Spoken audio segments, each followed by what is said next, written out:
Welcome to One Rhyme at a Time, Unpacking the Meaning and the Muse podcast, where poetry meets mental wellness right here in the heart of Chattanooga, Tennessee. I am your host, the Poetic Diva, and I am thrilled to embark on this poetic healing journey with you. Now, as in every episode, we are being visited by a poet and a topic professional. Today, we have poet Mark J. Anderson, poetically known as Tomodachi, and death doula Darnell Lamont Walker. Today, we are discussing When Our Children Grieve.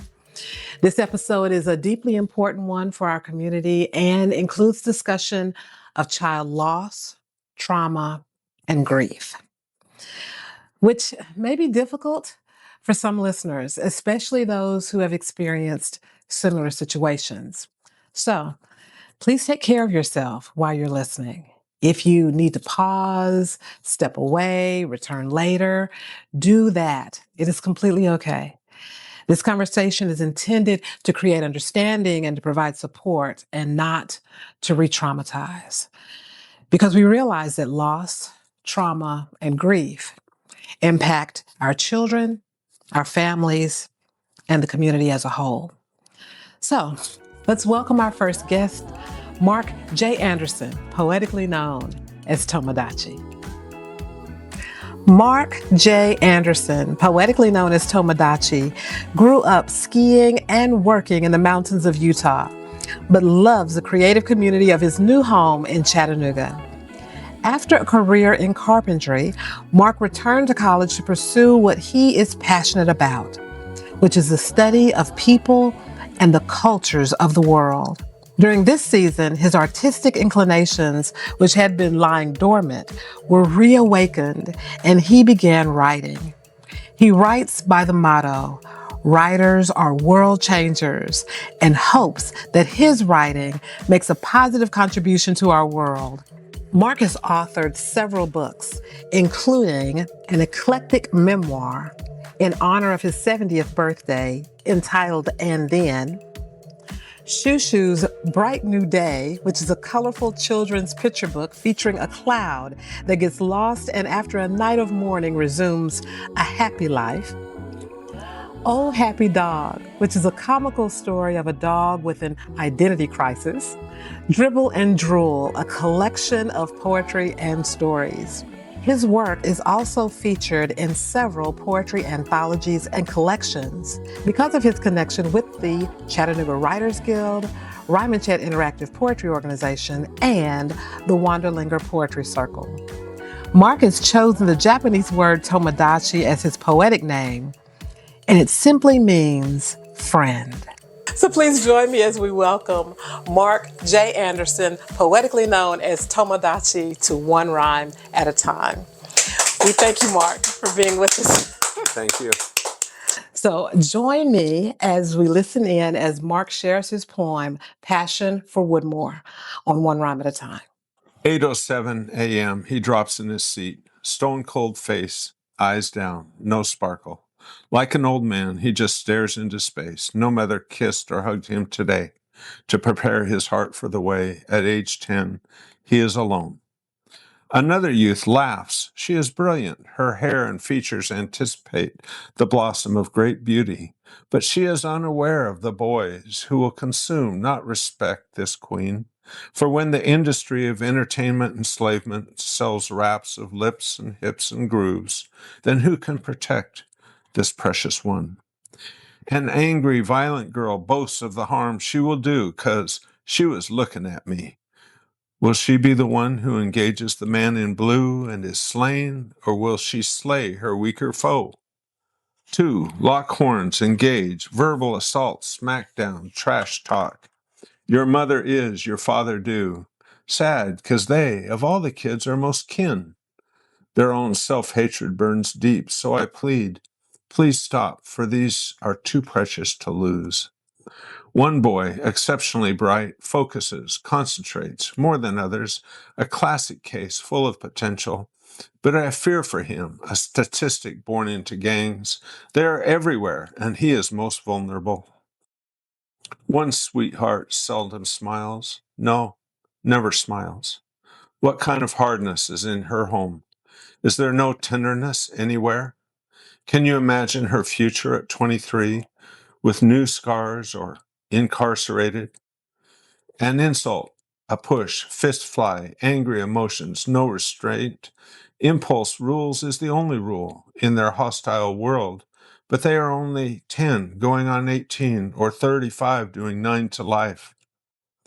Then, suddenly one day, a beautiful fall day when children should play, 6 departed this world, leaving empty seats and wounded hearts. This school that did not need more suffering received it. A yellow bus on its side with screams and horror inside. Do not attempt to make sense, to reason or rationalize why. For in ancient times, humanity is pushed against that veil to no avail. So we cry and wail and become the hands that heal. I cry out, God, intervene, touch, heal, redeem these precious ones. I'm pissed at this world. Elvis, Beyonce, Gaga, Snoop, you all get rich off the evil influence you push. Take responsibility. Responsibility. And Babylon, you capitalistic whore, why won't you pay more than minimum to those mothers who flip your burgers? And all the parents who will not care enough to grow and provide safety, comfort, and care. To you I plead, and to the fathers who could take time to sit and read with your children. To you, we all beg, it is your turn. But in the midst of this crazy world, there is joy. In the midst of all this pain, there is precious joy. Kids dance in their stroll in the hall. Silly kids tease and giggle. A boy excited at his power and confidence that he, yes, little he, has learned his 3s and 4 timeses. 4 girls, one with hurt feelings, tears starting to flow. The others stop to comfort, to shelter from this harshness of this place. And a special girl in the lunchroom with a big smile, a happy girl with the freedom of youth to speak beautiful things that an adult would guard. Let's free her words to bless.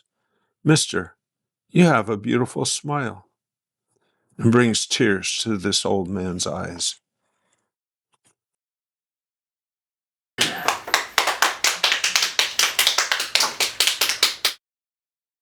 So, Mark, I've got to start off by finding out the backstory. Tell us the backstory about this poem, Passion for Woodmore. Okay, well, in November of 2016, there was a bus crash with the students, and 6 students died. It was afternoon, a beautiful fall afternoon, and many more were injured.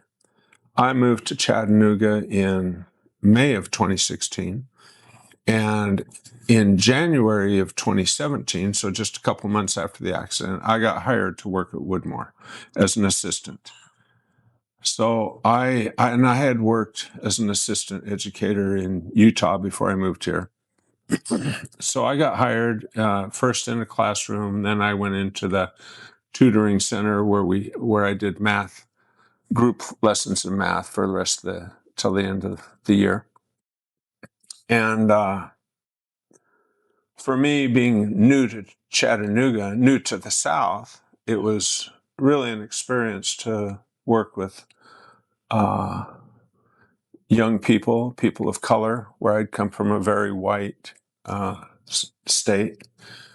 And I easily fell in love with the kids. Which is common. But the poem itself, so that's the background. Yes. And by the end of the year, when I write, it's usually I'm processing something inside. And as I'm processing it, it can be all kinds of emotional things in my list of poetry, but they all start with I'm processing something. And then suddenly it comes out one day and I just start writing. And I wrote these, each person in there is it's a little portrait of them. And I hope that, it's visual enough that, of course, you can't see that person in the first 8:07 a.m., he drops in his seat. Yes. I remember him so clearly. And it's odd that he was consistently 8:07. And it wasn't like some days he's a half an hour late and the other days on time. Right. It was just like his parents waited or something for some reason. Everyone else is sitting down, and then he comes and sits there. And he didn't want to be bothered. He was like, And you describe him in the poem, stone cold face, eyes down, no sparkle. Like an old man, he just stares into space. yeah. And I would go mess with him every day to let him know I saw him and that I cared about him. Good morning. How are you doing? Don't mess with me. That kind of look. Yeah. And, he was a special kid. And then his brother is also in the story, the one that was extra smart. Okay. His brother was a little math genius. They were a year apart, and he is a boy exceptionally bright. Yeah. Focuses, concentrates more than others. Yeah, and he really was good at it. And yet, I don't know the inside story on their family, but gangs were everywhere, and which I want to tell you, the second girl there, another youth laughs. She is brilliant. She is really, seeing young people, she's going to be a gorgeous lady when she grows up. And really a happy, joyous girl too. And I just thought, I hope you get through it. Okay. Yes. There's this angry, violent girl. This one girl, she was always getting in fights at school and always getting kicked out of school, but she could not, she would just sit there with her arms folded, and someone looked at her wrong, she'd be hitting them, I mean, it was just, I don't know where that came from, but that was that's who she was. And this one sweetheart seldom smiles, no, never smiles. She was, I did get to know something about her and her family because I did some remodeling for a lady that lived in their neighborhood, and she knew him. She says, "Oh yeah, I know. I'll just not use her names," but she said she has 3 siblings that are all special needs, and she's the one that cares for them all the time. That's a heavy weight for a child to she bear. was like the mother for 3 kids that all were special needs kids. And you even say here, and this poem was written before you came into that knowledge. Yeah. You even said what kind of hardness is in her home. Yeah. I mean, she was one, she seemed to have no, kids are supposed to be able to smile, Yeah. And this 2 kids that did the trash talk. There's this one girl. She wasn't out picking fights, but she was a tough girl, and she'd get in these sparring arguments with the boys in the group, and she didn't take shit from no one. And there was this other girl that was, she was Latino, and she was from a kind of a religious home, and she was afraid of the other kids. So she would go sit next to the tough girl, and that girl looked out after her. I just had so much admiration for these kids. And then the 4, I mentioned towards the end, there's these 4 girls, and one started to cry. Well, the one that started to cry had been in the bus wreck, and she had a big scar on her forehead, and she would just sometimes, I don't know, she's just started, the girls were teasing her or something, and then they all came around her and says, so sweet. And then I end with this girl. I used to work the cafeteria. The cafeteria was just a loud mess, kids yelling, I'm supposed to wait until, and then send them to take their trays back and make sure they stay in their seats until it was time. And I'm standing there at the end of the table, and this little girl, remember so clearly, she just looks up at me and says, "Mister, you have a beautiful smile." I'm like, shoot. To think about it, I just can't. So anyway, those are the kids of Woodmore Elementary. That's my introduction to them. I hope that the people that read, that everyone can get kind of a picture of what I see, my encounters with the kids. Yes. So I truly appreciate how you start off this poem with truly seeing each child in a beautiful, unique way. And even in the ones who were angry or violent, there's still like this underlying sense of understanding and concern as you're sharing. So I'm getting this sense of like caring and concern all the way through for these young people. Sure. Tell us more about your positioning and where your heart and your emotions were at the time that you were thinking back on each of these children and capturing the descriptions of them. I think when I started writing this, I just visually went through, and I don't think I changed a whole lot. And the poem is really kind of a social. I don't think it deals very much with personal psychology issues, but it deals with a social issue. And so I break into that one middle section there, undress my anger and frustration with society that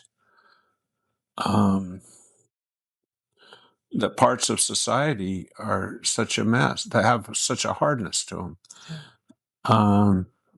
I mean, one day I asked the kids, "What do you do after school?" And they say, "Oh, we stay in the house, video games or something." "Don't you go outside and play and ride bikes or anything?" "No, they said, no, if you go outside, people mess with you. They mess with you. You don't go out on this. We don't play outside." And my youth, on a good day, we're out on our bikes or skateboards or Until the sun sets. yeah, or playing on the grass or something, It's true. And I get my social issues. I get frustrated with people that work at a low wage. They're hardworking people. You work just to stay poor. Yeah. So that, to me, I want it to be an attention. I want compassion. These are human kids, Exactly. humans, Yes. and they're going to grow up to be humans with problems. Yes. And, intervention, love, and a society that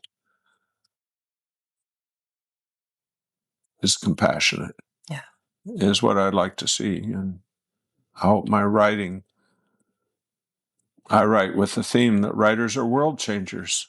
And I want my experience with those kids to be, you can get a taste of it. When it comes election time, vote for someone who's going to make sure that the fast food workers get a raise. Right. Something that they can actually live on. Yeah. Yeah. Yeah. I totally get that. Do you have anything that you can share about how you saw some of these children navigating through their grief process? I can't think of any of my experiences that help. I witnessed some of the kids that had been, I was helping in someone else's class and towards the end of the year, and this girl had all these scars on her arm. I asked her, and she says, "Well, I was in the bus wreck." And I says, "My arm got tore off." And and they patched her up. At the end of the year, I was helping.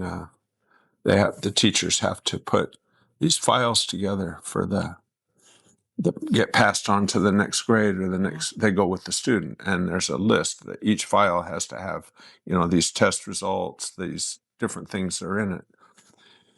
And this teacher handed me the file and says, "Will you do this one for a student?" The teacher, she was part of this group.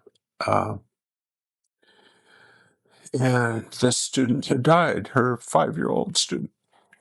She couldn't do it. She handed it to me. That's hard. Well, I don't know. I hadn't thought about it in a long time, but it was certainly hard for her. Yes. So the pain, I don't know how much, I have no idea how students processed it. I understand that.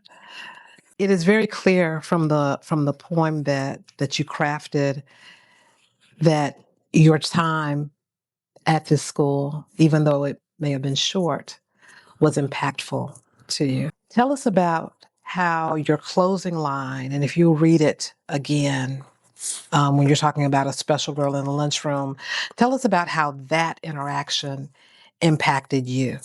A special girl in the lunchroom with a big smile, a happy girl with the freedom of youth to speak beautiful things an adult would guard. Let's free her words to bless. Mister, you have a beautiful smile. And brings tears to this old man's eyes. I think being in the environment where every day my job was to try to rein in try to get kids to comply with the school rules, and I was supposed to help in the lunchroom and keep them in their seats. And then in the middle of that, this little girl was so sweet, and why would she say something so nice? It was just out of the blue. Isn't that the wonderful thing about life or odd things? We have these great potentials. Life is so beautiful and so tragic. The side-by-side thing is what makes the drama of life just so true. So that's what I saw there. That's why I'm glad it's in there, and a nice way to end it, that there was this wonderful contrast. I agree completely. And I'm still seeing that continuing thread of compassion all the way through. Well, I never had my own children, and sometimes I regret it because they are sweet. They can be. They can. They have They have their moments.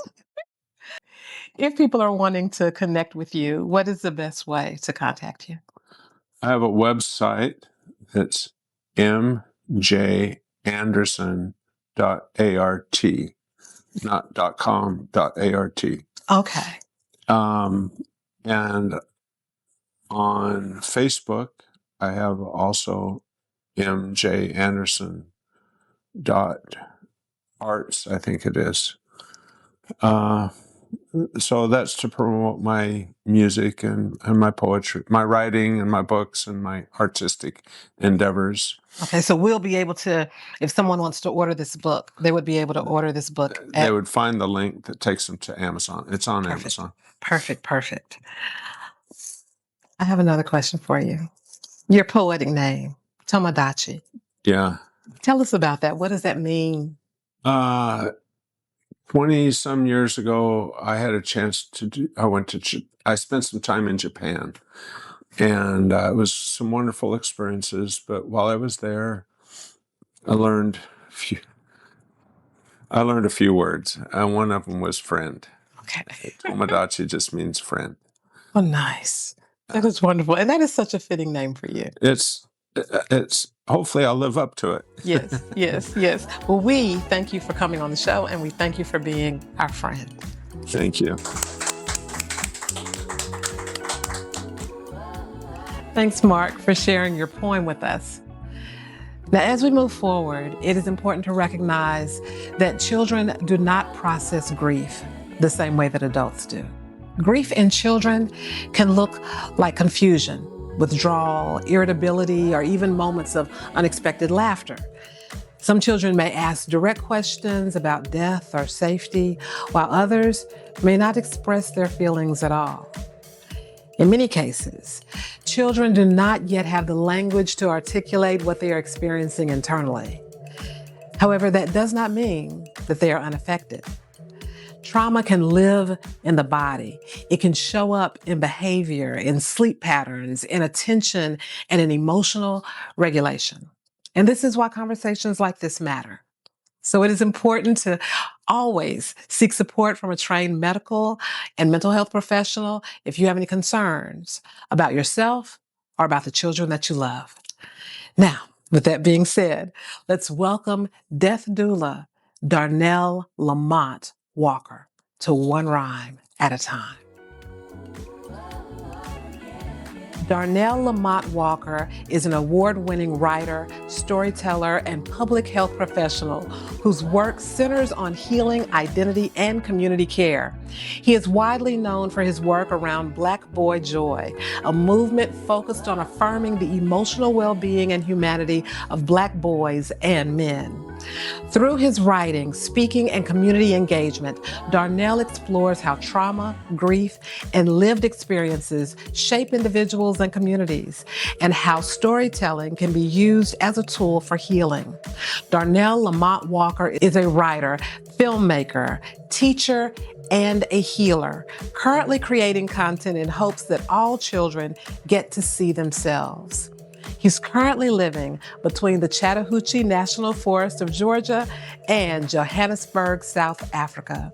But Charlottesville, Virginia is Darnell's hometown and the place he grew into an activist and transformative leader.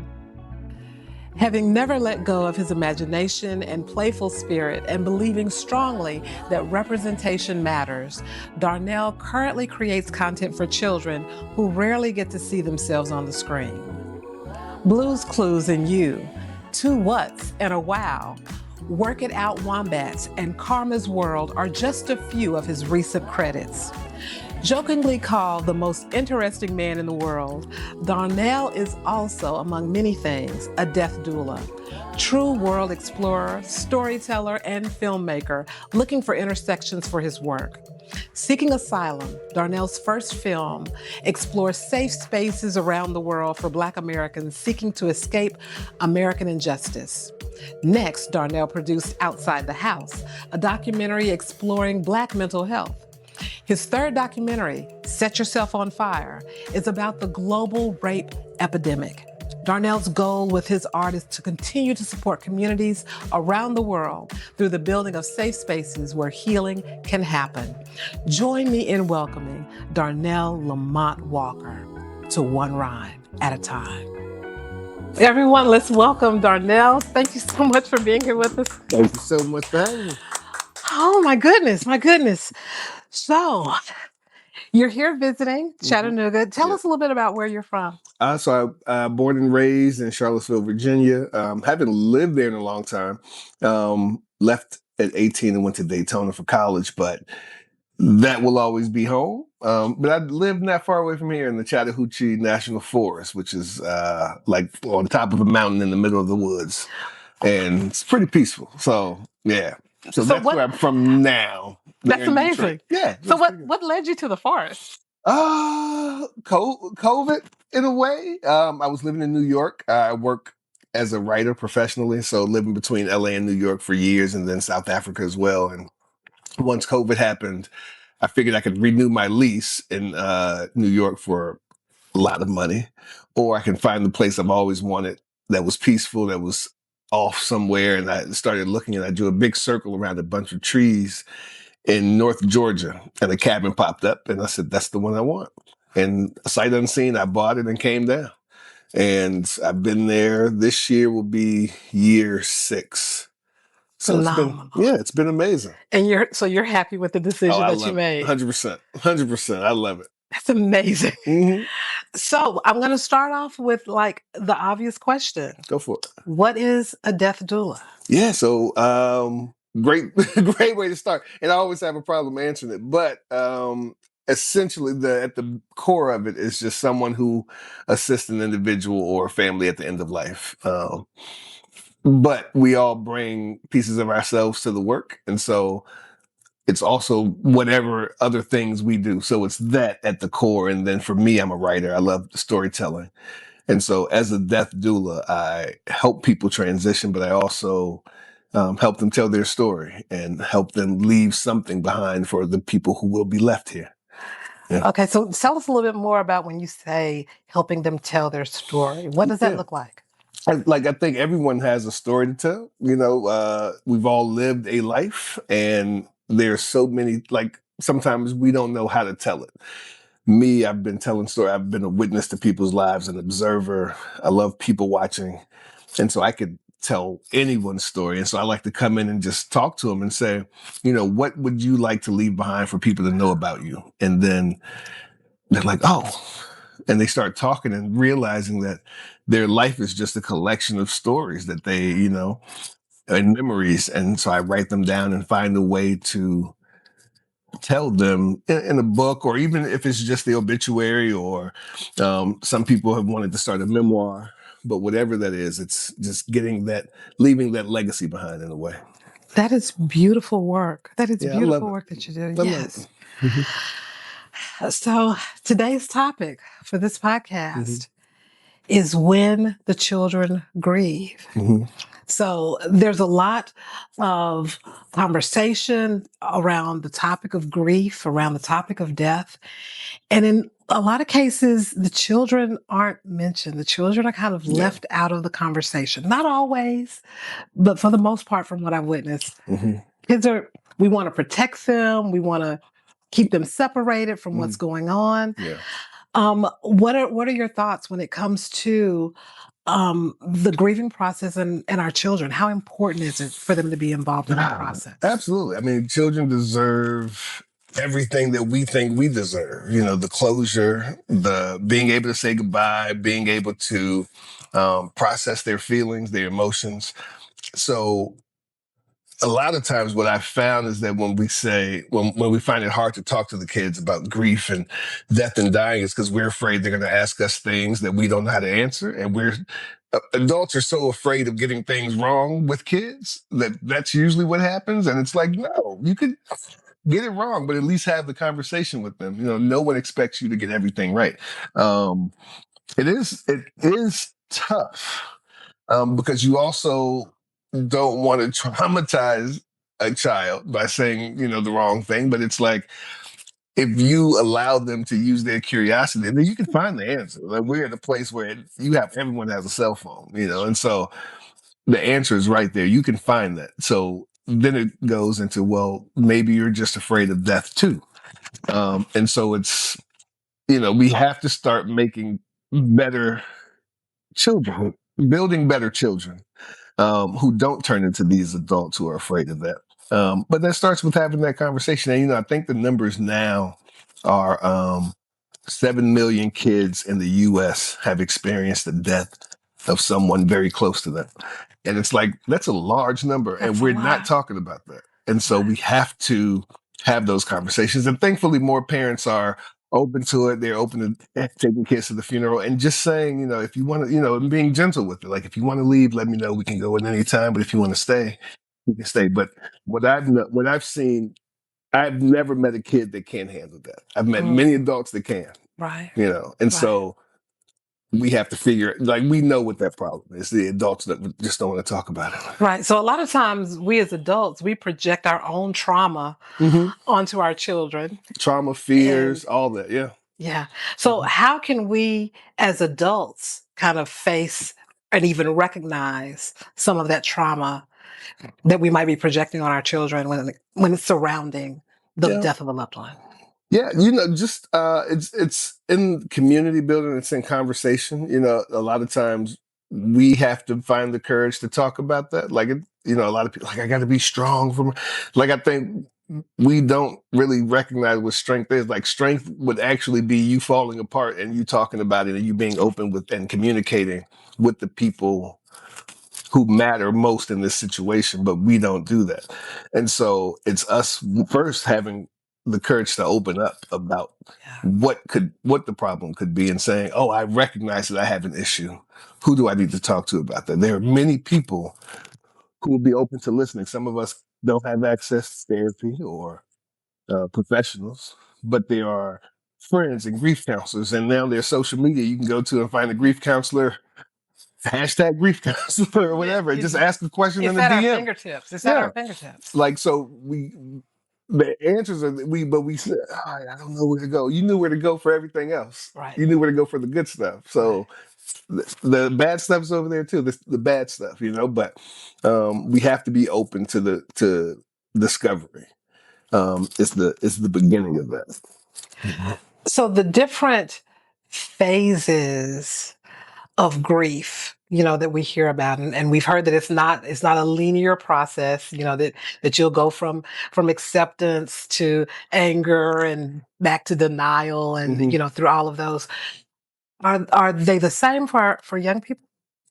Yeah, I mean, yes. But we have to look at it where, like, those stages, I mean, it's so many other stages. I think we grew up with the 7 stages of grief. You go from anger, denial, and then eventually blah, blah, blah. You get to acceptance. Bargaining is one.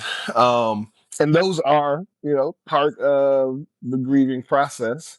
But there are so many others that we just don't talk about. But whatever they are, and they may be different for all of us, but they do repeat. There is no order of things.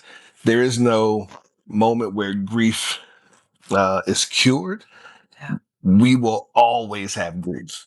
Like, you have to live with that. And kids do too. But what's messed up is that we're raising generations of kids who deal with that, but also we got the closure and they didn't. Like, I remember, my great grandmother. I remember playing at her house, and then I just remember not playing at her house, and I think I grew up and was like, whatever happened to her? It was like, she died in '86, and I'm like, huh.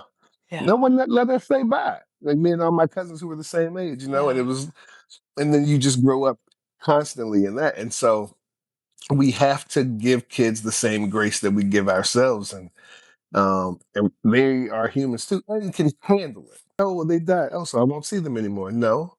Okay. And then they'll run off and play and come back, and they may have more questions. But and talking to them straight, not giving them this flower. Well, she went to the hospital and didn't come home, and now they're scared to go to the hospital because they remember somebody who went and didn't come home. Like, no, she died. Right. Grandma died. This is what death means. Do you have any questions? And it's always in the, do you have any questions? Because again, we're afraid of getting it wrong, but it's not. It's creating an open dialogue with people who matter. Right. And just tell them the truth. If you're scared, tell them that you're scared. Tell them that too. Yeah. Yes. And like it creates that relationship where it's like, oh, I can be honest too. This is a space of no judgment. Yes, absolutely. Yeah, that's important. Absolutely. And there was a time when we would think about a child grieving, we think about the loss of a grandparent or some elder in their family. But now our children are losing their classmates. They're losing, their playmates from around the neighborhood. Yeah. So what are some wisdom that you can share? Because it seems like the grieving process, and I know it's going to be different for like a child that's 8 as compared to one who's 15. Yeah. So I understand that there's going to be a difference there. But in the grieving process of an elder as compared to the process of a classmate, can you expound on that a little bit? Yeah, I like the way you put it, because I talk a lot about when I was a kid, and I remember watching my grandmother do this work and being there with her when her friends were dying. And she was visiting them in the hospital. Like, that made sense to me when I was 9, 10, 11, whatever, because that's who's supposed to die. And then eventually it'd be my parents and then me. But I grew up, I probably have lost more friends than my parents had, from a young age. The first time I had a friend die, I was, she and we were all 13. And the school didn't want to talk about it. It was like, if y'all want to talk, guidance counselors right here. Otherwise, have a good day, you know. And it was me and my friends at recess having grief circles to talk about poem. And it was like, maybe we should do something about this. But I don't know if the grief is different, really. I think it's just because I honestly, I've grieved harder, or what we know grief to be, the sadness at the beginning. And I've cried harder for a classmate than I did for some of my favorite, you know. And so, but I think it's, you know, how we think of it. It's like, oh, there was more life there. And then so recognizing what we're grieving is important. Like, why am I grieving my friend Brandon? He was 29 when he died, and just become a doctor, was just getting his music career, just came off tour with Boyz II Men, and was like at the beginning of two incredible lives that he was on the road to having. He got into a car accident. And so that grief was because he never got that. And he died the same day as my granddad. And so their funerals were the same day. And I remember thinking, huh, my granddad had a life.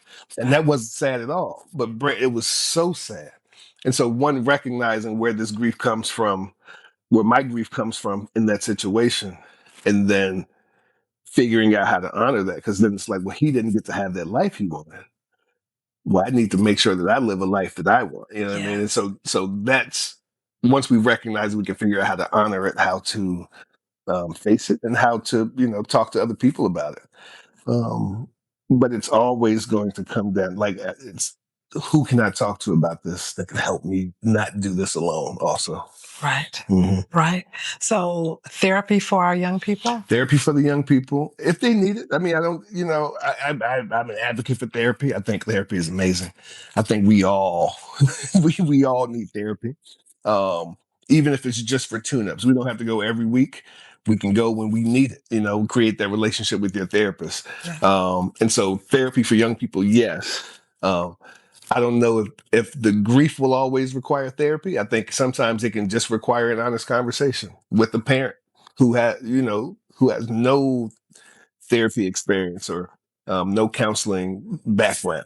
It's just, I just want to have an honest conversation right now, or I just want somebody to hug me right now. They just need a safe space. I just need a safe space, and it doesn't require a therapist's office, but the therapy can come for the tune-up. Yeah. Mm-hmm. How can you tell when therapy is probably needed? When just having a conversation with your child isn't enough? When do we get concerned? Yeah, I think it's the same for us. I had a friend, my friend Omar, who I was his death doula, and he died young. He was 39. And, you know, I did a mental health documentary years ago, and I believe he closes out my doc, and he says, you know, if there's ever a moment where you feel that something is just not what it should be, if you're not feeling at your best, or something feels even the slightest bit off, then go. You know, like, we wait for these grand moments of, I broke down and I haven't been right in weeks. Like, it doesn't have to be that big. It can be, I just need somebody to talk to that is not going to tell me what I want to hear. It's not this, someone who's not emotionally invested in me. Sure. And will bring their bias in. It's someone I can just go to and say this, and they tell me, oh, well, have you looked at it from this point of view? And so I think even if the thought comes, go. So as a parent whose child has suffered some type of a loss, an elder of the family or a peer, if we notice things like their grades are falling, if we start getting calls from their school, if we find them isolating in their room, we don't necessarily have to wait for that to be drawn out for a long period of time. Don't wait for the teacher to call you and say they're failed. No, it's like, oh. As soon as we have that thought, go ahead and see it. I mean, yeah, because again, I think we all should have a therapist if we are able to. And, there's so many resources now where most of us can get one on some level. Whether they're great for us, I don't know, but most of us can at least get into a room to talk to someone online or in person. And so, yes, even in those, when it's even just the grades are slipping and you've had the conversation, and you're like, what's happening here? And first it starts with the conversation between you. So not to just jump to therapy, but what's going on? Sure. Do we need to talk about this? How are you feeling? And then if it's something that you yourself can't answer or fix, we want to fix. And if it's something that you don't have the answers to, then yes, bring someone in. What are some resources that are available for our youth and for our families who are grieving? Beyond the therapists and counselors or grief counselors, there are programs, resources, and pamphlets and community exercises and just incredible archive of knowledge that places like Sesame provide for kids. They have a grief kit for children. Spell Sesame. Like Sesame Street. Okay. Yeah. Okay. The Sesame Street, years ago they created it. And so I push that a lot of times. I professionally, I write for kids. So I get to see these things like behind the scenes. And for a long time, people didn't know they existed. I remember in the 70s when Mr. Hooper died on Sesame Street. And they had a whole episode about grief and how these characters were actively and in real life really grieving this person who they loved and worked with. And so they've been at the forefront of this for a long time. And so they created a community grief kit for families to talk to their kids about grief, to find neighborhood workshops or how to put them together, how to talk about it with your friends. So yeah, that's an amazing grief kit that people can access online for free. That is wonderful. Mm-hmm, yeah. That is wonderful. Okay, so I do have a question that came in from the studio audience, and they're asking, what is the best approach to talk to children about the pending death of a peer? Again, being honest, going in and saying this is what it is, using very clear language. A lot of times the confusion can come from our fear of talking about it and how we go in. And so just going in and giving it to them like it is. And then being open to answer any questions they have and encouraging them to be curious about it. And saying, I don't know if you don't know, but I can find it, and finding it and then coming back to them. Right. That's the best way to do it. We don't want to create a more traumatic experience or a more confusing experience for them. And so just coming in and saying, your friend died or your friend is dying. How do you feel? What do you feel inside? How do you understand this has happened? My son, I think he was in middle school, so maybe 7th or 8th grade, and he had a friend that was tragically killed, was shot during a sleepover. And that's what it was. It was, oh, your friend died. What happened? How are you feeling? And we talked about it. And by that time, we had been having these, some people would think are difficult conversations for years about different things. Right. And so then it just becomes so much easier to talk about it when you start at some point, and so it won't always be hard. Even when the topic is hard, it won't be hard to come in with that. So yeah, just coming in, being honest and being curious. So there's a benefit to having some of those hard conversations surrounding the topic of death before you're actually faced with it. Oh, yeah, absolutely. Because when you're faced with it, you're already in the thick of it. You're in crisis. You're panicking. You're confused. You don't. It's like when someone dies and we say, what do you need? I don't know. Right. My Right. mom's never died before. Right. Right. And so we don't know. And so when you have those conversations with friends early and say, listen, if your mom dies, what do you want me to do? Long before there's a threat, and it's people are like, why are you asking about my mom? But also we got to have this conversation. And I make people like my friends, I'm like, no, we're going to talk about it because so and so just died. And using other people as an example, saying, well, we just lost whoever. I don't want that to happen when you die. Right. Do you and your wife talk about this? Right. What would she want me to do? How should I support your wife if this happened to you or whatever that is? And and now, because we're all losing someone all the time, people are ready to be like, you know what? I don't want to talk about this, but I saw what just happened to them. So here's my answer. Yeah. Yeah. Yeah. So, especially when it comes to having conversations with our young people, is there a line when it comes to how much information we should share? I don't think so. I don't know if my answer is right. Or what a counselor would say. I'm not a therapist, but I've always been completely upfront with my son, and say it's made our relationship better, but also just the way we communicate.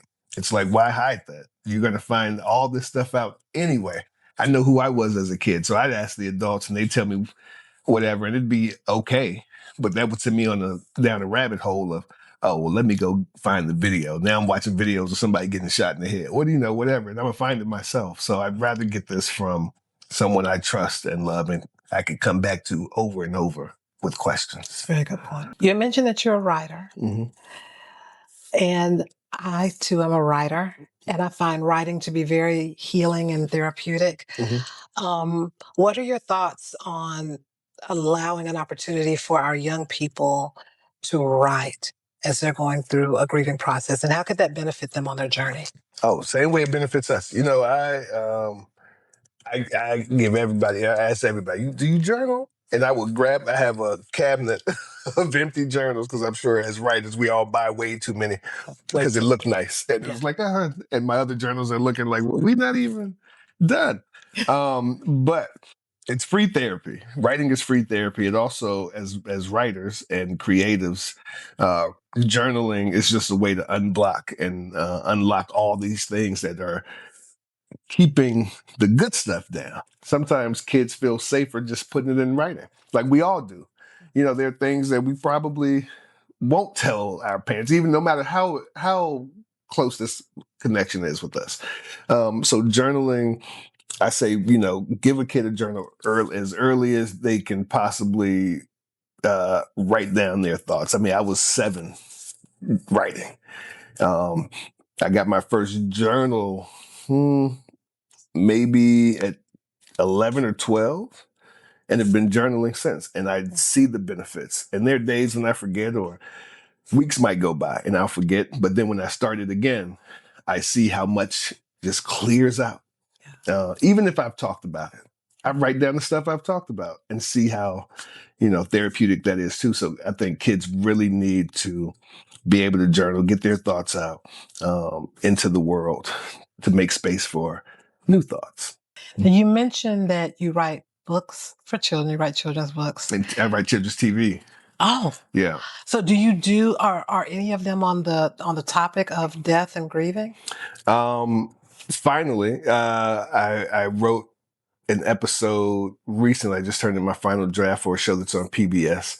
That episode will come out next year. I've been fighting for it for about 3 years to write an episode, and finally the studio said, "Yeah, okay, we can do it." And it's been a lot of not really back and forth, but a lot of, okay, well, maybe we should do it this way. Maybe we should change the language to this. Maybe we should do this. How about this? And just to make sure that they want to make sure they get it right. And I'm like, no, I'm gonna get it right. It's gonna be fine. It's still kind of a taboo topic. It's still a taboo, strangely, because everybody's gonna die. Yes. Kids die. Yes. Parents die. And this is what happens. But finally, someone said yes, and it's happening. So animation is slow. It'll be out hopefully next year. And I hope I can do more. I do want to do a children's book on death. But there are some amazing ones out there now. And so grateful for everyone who's done that. But I want to do one too. Yeah. That'd be wonderful. So how can somebody connect with you and follow you and support your work? Yeah, I'm all over. I'm on Instagram, darnellwalker.com also. Yeah, everywhere. I'm everywhere. Anywhere. Yeah, just type Darnell Lamont Walker and I'll come up. Do me a favor and spell Darnell Lamont Walker for the people who, I'm going to put it on the screen, Yeah. but for people who are listening on the radio. Oh, no, right on. For those folks, it's DarnellLamontWalker. Darnell Lamont Walker. And I'm always open to the conversations. I love having conversations about this and getting people started on their journey toward joy. I mean, I think when we talk about death, we think it has to be this, it's always just so down. But we can also find joy and happiness in these conversations. And the one thing is that so many of us are afraid of getting it wrong. And as long as you go in and know that you're not there to fix anything, you're just there to be present and to witness, then it can release that pressure that some people feel, and just be there, be a presence, and listen to people, and you'll figure out what you can do to help in that situation. Wonderful. Mm-hmm. Thank you so much for being here. Thank you for having me. This is great. Thank you. As we close today's episode, I want to leave you with a few thoughts. Children need space to process what they feel, even when they cannot fully explain it. As adults, our role is not always to have the perfect response, but to create an environment where children feel safe enough to express themselves. Check in with the children in your life. Ask open-ended questions. Listen to them without rushing to correct or fix. And pay attention to changes in their behavior, their mood, and their energy. Grief does not always follow a straight line. And remember that healing takes time. And we would like to hear from you. If this episode brought up emotions for you, that is completely valid. It is a reminder of our shared humanity and our responsibility to care for one another. And we encourage you to share your experience in an original poem that you've written in response to this episode. Submit your poem to RNCPoetry@gmail.com for the opportunity to have your poem read on an upcoming episode. Thank you for contributing to this conversation. And until next time, this is a Poetic Diva. May your days be filled with inspiration, healing, and poetry, one rhyme at a time. Thanks for listening. Don't forget to subscribe, rate, share, and leave comments for us on your preferred podcast platform. Your feedback helps us as we continue to bring you meaningful content, one rhyme at a time.